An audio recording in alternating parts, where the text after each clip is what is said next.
I've always loved teaching. There's something about shaping young minds that fills me with a sense of purpose.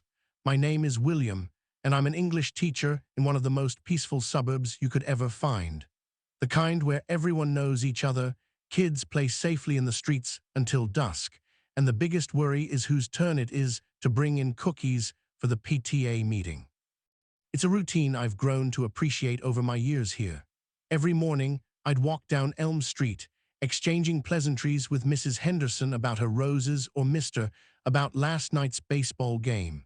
The kids would file into class, eager and rambunctious as ever. My days were filled with the thrill of literature and debate.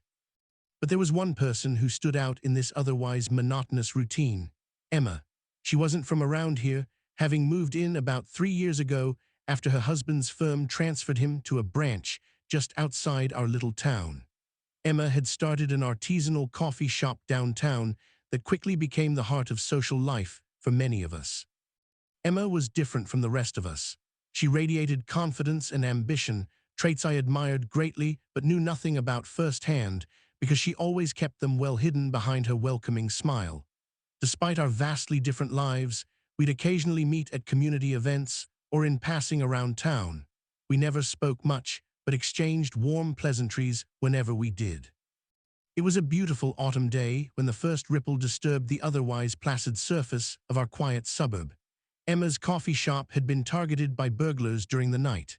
The windows were smashed, and many valuable items, espresso machines, rare coffee beans, cash, were stolen. The townspeople around her offering support in any way they could. However, as time went on and the investigations turned from a burglary to something more sinister, whispers began to circulate about Emma being the prime suspect. She was seen arguing with someone at the park that night. Her husband had been acting oddly suspicious around the same time. She'd recently been involved in some business deal that didn't go too well. The police started asking questions, and our once warm community grew cold and judgmental. I tried to remain neutral, focusing on my teaching duties as always, but it was hard not to notice how everyone had become so quick to condemn. As the sun began to set over our quiet suburb, casting a sinister shadow over everything we held dear, I couldn't shake this feeling that there was more to Emma's story than anyone dared imagine. And perhaps it was this fear of the unknown, or maybe just the nagging voice of my conscience urging me to dig deeper, that led me into a path from which there would be no return. A gripping crime novel, you say? Well, buckle up for the ride as we unravel the dark conspiracy lurking beneath of our seemingly idyllic community. The sun had barely risen over the quaint little suburb when I found myself standing outside Emma's coffee shop, a sense of unease washing over me as I stared at the broken windows and the shattered remnants of what was once a thriving business. I hadn't slept much that night, my mind racing with thoughts of the mystery surrounding Emma. The more I thought about it, the more questions I had. Why would someone break into her shop? What were they looking for? As I stood there, lost in contemplation, Emma herself appeared at the doorway, squinting against the morning light.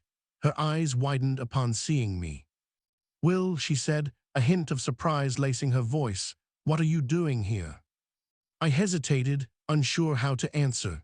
Part of me wanted to help her. Another part feared getting involved in something I didn't fully understand. I came to see how you are," I stammered, trying to muster a sense of composure. Her eyes softened as she took in my expression. "Thank you," Emma said after a moment. "I'm doing better than expected, considering everything." As we exchanged pleasantries, the police arrived, their flashlights casting eerie shadows across the shop's walls. They ushered Emma inside to continue questioning her about the burglary. Feeling a pang of guilt for eavesdropping on their conversation through the half-open door, I decided that maybe it was time to talk to someone who knew more about this situation than I did, Mr., my colleague and Emma's husband. I found him in his house across the street from ours, a cup of coffee in hand, as he gazed out at the broken shop with a mixture of sadness and anger. "Will," he said, turning to me with a mixture of relief and concern on his face, "I'm glad you came over. I've been meaning to talk to someone about all this." "I can't imagine how you feel," I replied sympathetically, "but maybe we should try to stay objective about Emma for now." Mr. nodded, taking another sip from his cup. "Yeah, she's a complex person. We've had our ups and downs over the years, but I never thought she'd do something like this." "Maybe there's more going on than meets the eye," I suggested gently. "Do you know anything about her business dealings? Any potential enemies?" Mr. looked troubled at my questions. "I don't think so," he stammered, though it was clear to me that he wasn't entirely convinced of his own words. As I left Mr.'s house, the weight of the unfolding mystery bore down upon me. There were secrets in our seemingly perfect community, and I had a nagging feeling that I might be slowly unraveling them one thread at a time. But as much as part of me wanted to dig deeper into this conspiracy, another part feared what could happen if I continued chasing these shadows in the suburbs. For Emma's sake, for my own safety, and for the stability of our quiet community, was it wise to push any further? The uncertainty lingered, heavy like a storm cloud on the horizon, waiting to unleash its fury upon us all. As I walked back to my house, the chill in the air was palpable, mirroring the unease that had settled in the pit of my stomach. The more Mr. and I had spoken about Emma's situation, the less I felt like I knew her at all.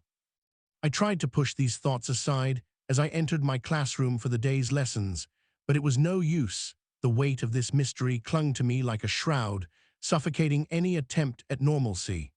The students filed in, their chatter and laughter piercing the unsettling silence that had taken up residence within me. In an effort to distract myself, I threw myself into teaching with vigor, my passion for literature and language sparking in ways it hadn't before.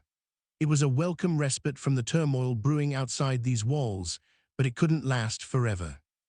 As soon as class ended, I turned to my colleague, Mrs. Henderson.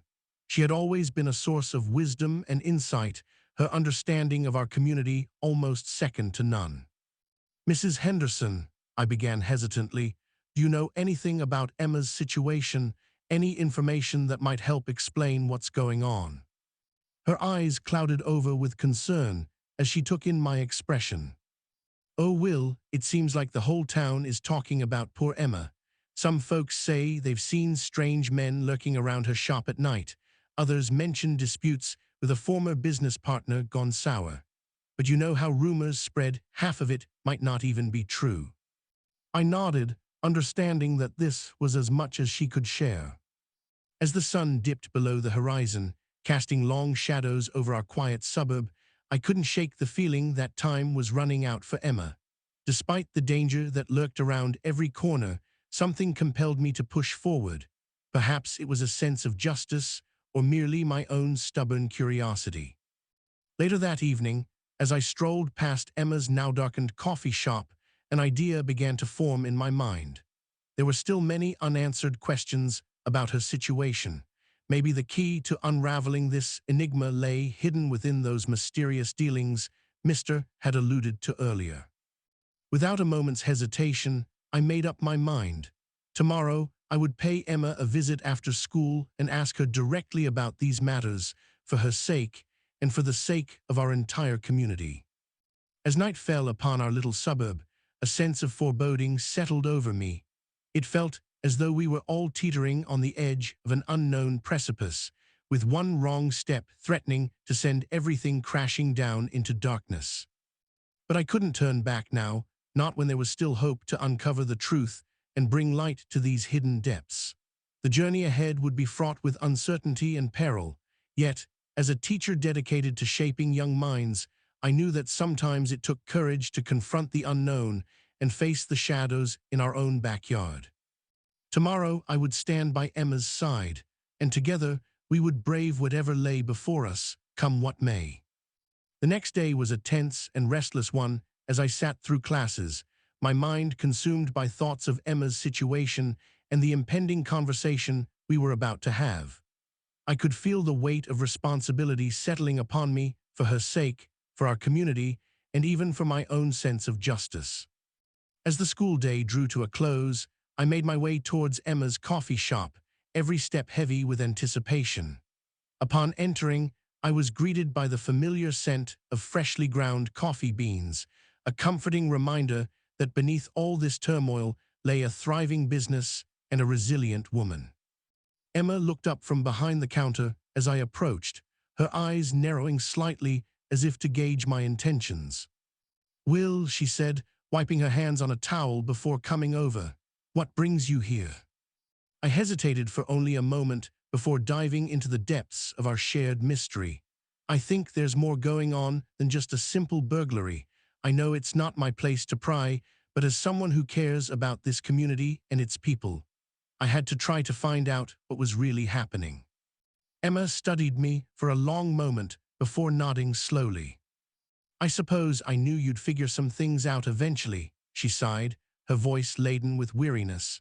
"There are indeed more complex matters at play here, but if we're going to get to the bottom of it all, we'll need to face some uncomfortable truths." I braced myself for what was to come. "Emma's husband, mister, he had a reason to want her out of the way," she began quietly. "They'd been having issues in their marriage, and as it turned out, his firm was going through tough times too. There were rumors of layoffs and restructuring." I stared at her, shocked by this revelation. "And you think he's behind the burglary?" I asked incredulously. "Mister had taken out a substantial loan recently," she continued, unflinching in her confession. "He was deeply in debt and desperate to save his company, and maybe even more desperate to get rid of me so that he could be with someone else." The gravity of the situation weighed heavily upon me as I absorbed this information. "But why frame you?" I pressed on, needing to understand every detail of this twisted scheme. "It seems he wanted the insurance money from the burglary," she replied, "but there was something more, a hidden stake in my business that I wasn't aware of until recently, a partnership agreement signed by both our husbands without my knowledge."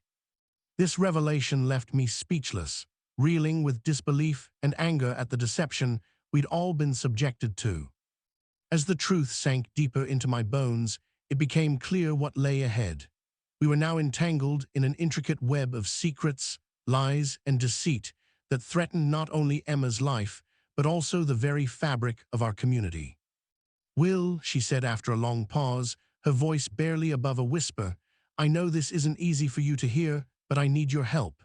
Together, we can face whatever comes next." As I looked at Emma, standing strong amidst all this chaos and heartache, something stirred within me, an unwavering determination to see justice done and protect the people we cared about. "Emma," I said firmly, my voice full of conviction, "we'll get through this. We'll uncover every secret, expose the truth, and make sure that those responsible are held accountable." Her eyes welled up with tears as she smiled at me, a fragile yet resilient smile. "You're right, Will. Thank you," she whispered before we clasped hands in solidarity, united by our determination to bring light to the shadows of our quiet suburb. As night fell upon us, we embarked on a journey fraught with danger and uncertainty. But together, as allies forged in adversity, we would face whatever challenges lay ahead, for Emma's sake, for the truth, and for the future of our community.